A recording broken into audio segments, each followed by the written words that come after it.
बहुत special video है। Supreme court का बड़ा अपडेट है। आप लोगों को पूरा देखना चाहिए, स्किप ना करें, आगे पीछे करके ना देखें। वीडियो अच्छा लगे तो उसको शेयर फॉरवर्ड अवश्य करें और एक अपील, चैनल को सब्सक्राइब जरूर करें। तो आइए शुरू करते हैं आज का टॉपिक। आज का जो वीडियो है, सुप्रीम कोर्ट का एक बड़ा अपडेट है और अपडेट इसलिए बहुत महत्वपूर्ण हो जाता है क्योंकि इसका जो असर है वो सीधे सीधे सरकार पर है। सरकार में जो दोषी हैं, जो दागी हैं और दागियों को लेकर जो नियम कानून बनाए गए हैं उसको लेके बड़ा अपडेट है। तो आइए देर न करते हुए वीडियो को शुरू करते हैं। तो आपको याद होगा, एक एडीआर एक संस्था है, एसोसिएशन फॉर डेमोक्रेटिक रिफॉर्म्स कर लिखे उसका नाम है। उस संस्था ने एक याचिका लगाई थी, आपको याद होगा, और याचिका में ये कहा था कि जो दागी जो सांसद हैं उनकी भी सदस्यता जो है वो खत्म की जाए। और आंकड़े उन्होंने अपने प्रस्तुत किए। आंकड़े प्रस्तुत करने के साथ में उन्होंने कहा कि इनको क्यों आप लोगों ने रख रखा है, क्योंकि जो नियम है देश में, जो कानून है वो ये है, किसी भी व्यक्ति को अगर 2 साल तक की सजा अगर होती है उस व्यक्ति को, तो उसको जो है किसी भी पद पे अगर वो होता है, विधायक होता है, सांसद होता है, तो उसको पद छोड़ना पड़ता है। उसकी सदस्यता जो होती है विधानसभा की या लोकसभा की या राज्यसभा की, वो रद्द हो जाती है।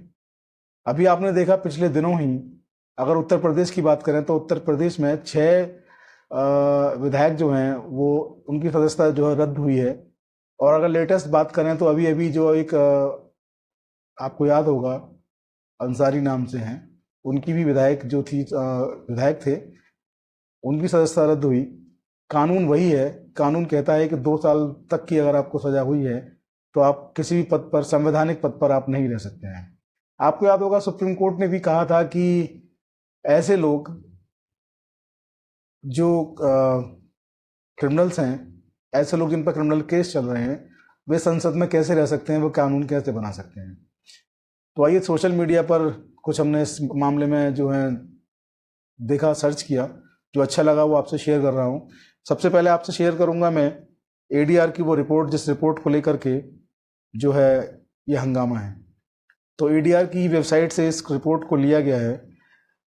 इस रिपोर्ट के अनुसार निचले सदन में चुने जाने वाले आपराधिक आरोपों का सामना कर रहे उम्मीदवारों की यह सबसे बड़ी संख्या है। कुल 233 सांसदों ने अपने खिलाफ आपराधिक मामले घोषित किए थे। आपको याद होगा, जब कोई भी जनप्रतिनिधि जब चुनाव में नॉमिनेशन करता है तो उसको वहाँ पे अपने आपराधिक जो रिकॉर्ड होते हैं उनका ब्यौरा देना पड़ता है। तो 233 जो सांसद हैं उन्होंने अपने आपराधिक मामले घोषित किए थे, जबकि 2014 में 185, 2009 में 162 और 2004 में 125 सांसदों के खिलाफ क्रिमिनल केस दर्ज हैं।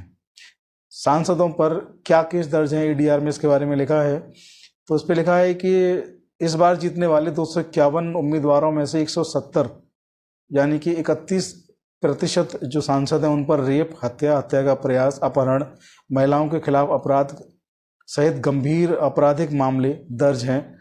विश्लेषण से पता चला कि यह 2019 में 159 यानी कि 29%, 2014 में 112 यानी कि 21% सांसदों और 2009 में 76 यानी कि 14% सांसदों की तुलना में वृद्धि जो है वो भी हुई है। किस दल के कितने प्रतिशत नेताओं पर केस? एडीआर की रिपोर्ट के अनुसार 18वीं लोकसभा में सबसे बड़ी पार्टी के रूप में उभरी बीजेपी के 240 विजयी उम्मीदवारों में से 94, आप दोबारा सुन लीजिए, 18वीं लोकसभा में सबसे बड़ी पार्टी के रूप में उभरी बीजेपी के 240 सांसदों में से 94 सांसद यानी कि 39% ने आपराधिक मामले घोषित किए हैं। ये आंकड़े एडीआर ने पेश किए हैं और ये आंकड़े जो हैं उनके नॉमिनेशंस में जो उन्होंने खुद से घोषणाएं की हैं उनके आपराधिक मुकदमों की, ये आंकड़े वहाँ से एकत्रित किए गए हैं। कांग्रेस के 99 विजयी उम्मीदवारों में से 49 यानी कि 49% ने आपराधिक मामले घोषित किए हैं। समाजवादी पार्टी के 37 में से 21 यानी कि 45% लोगों पर ये आरोप हैं जो उन्होंने खुद जो है अपने नॉमिनेशन फॉर्म्स में घोषित किए हैं। सुप्रीम कोर्ट में इस मामले को ईडीआर की तरफ से वरिष्ठ अधिवक्ता विजय अंसारिया जो हैं वो लड़ रहे हैं।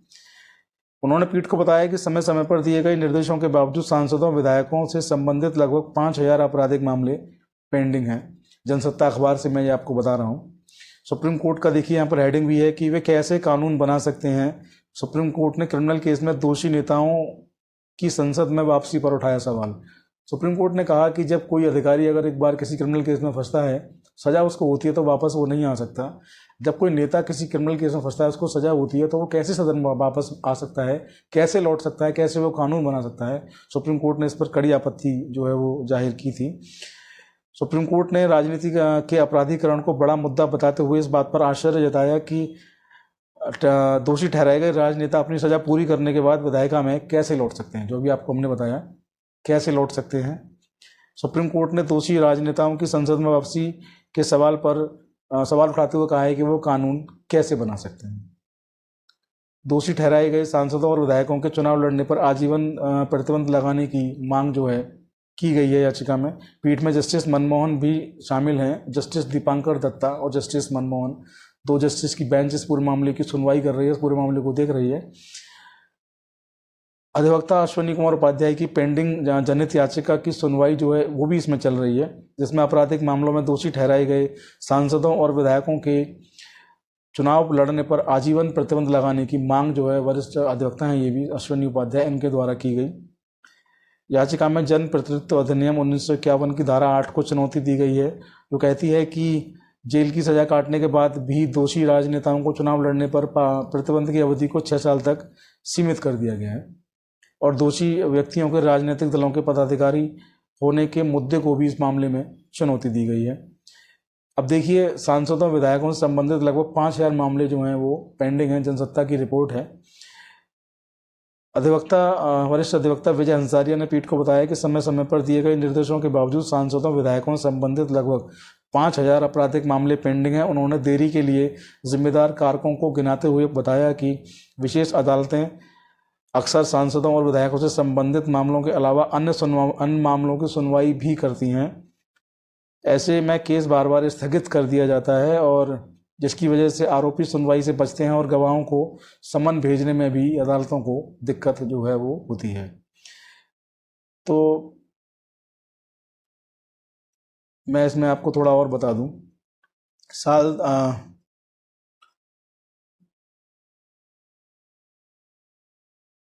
चुनाव दर चुनाव बढ़ती गई। आपराधिक जनप्रतिनिधियों की संख्या इस बार लोकसभा में पहुंचे हैं 46% दागी।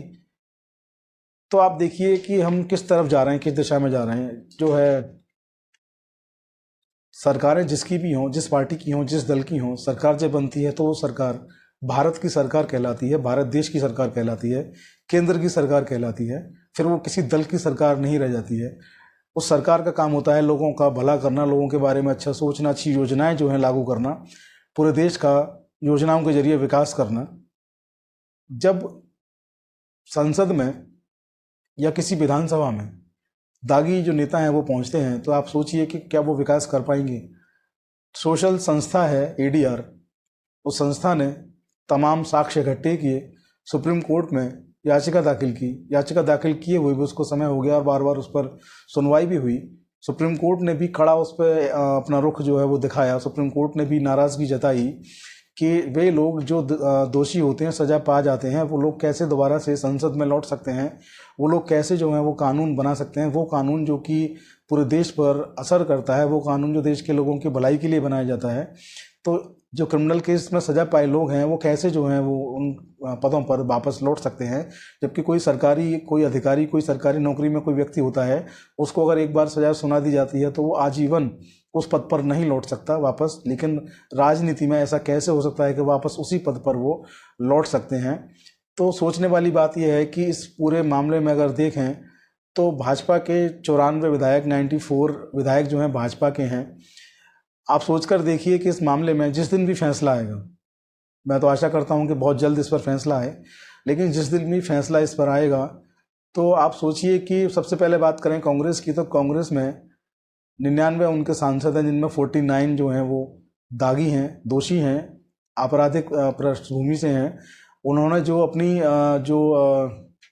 नॉमिनेशंस फॉर्म में जो डिटेल्स दी हैं, उन्होंने बताया है कि उन पर आपराधिक मुकदमे जो हैं लंबित हैं, चल रहे हैं। जो भी उनका रिजल्ट हुआ है उनकी घोषणा उनको करनी पड़ती है, सजा पाई है तो वो भी उनको लिखना पड़ता है।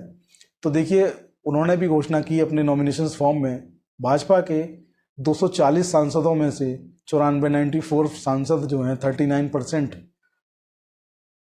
ये बड़ी संख्या है। अगर ये दोषी पाए जाते हैं, इनको सजा होती है, तो आप सोच के देखिए कि 94 सांसद अगर भाजपा के चले जाएंगे तो भाजपा की सरकार जो है उसको कितनी बड़ी क्षति होगी। क्या वो अपनी जो केंद्र की सरकार है उसको बचा पाने में कामयाब हो पाएंगे या सरकार गिरेगी? बहुत बड़ा सवाल है।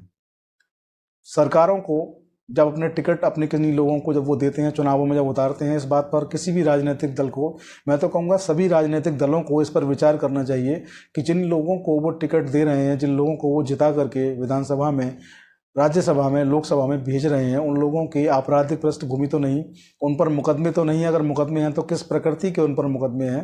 क्योंकि मुकदमे तो अभी आप पिछले दिनों आपने देखे होंगे, कोविड जब लगा था तो मुकदमे तो वो भी दर्ज हैं धारा 188 के तहत कि लोगों ने कोविड में निकल करके जो गरीब लोग थे उनको खाना बांटा था, तो मुकदमे तो उन पर भी दर्ज हैं। तो मुकदमे की प्रकृति को भी देखा जाना बहुत आवश्यक है। खैर, कानून बना हुआ है देश में कि 2 साल की सजा पाए लोगों को जो लोग हैं वो नहीं रह पाएंगे। अभी आपने देखा कि अंसारी को भी, विधायक जो थे उनको भी जाना पड़ा, उनकी विधायक जो थी पोस्ट उनकी वो चली गई है, उनका विधायक पद रद्द हो गया है। तो 94 जो हैं भाजपा के सांसद भी इसी लाइन में है, इसी लिस्ट में है।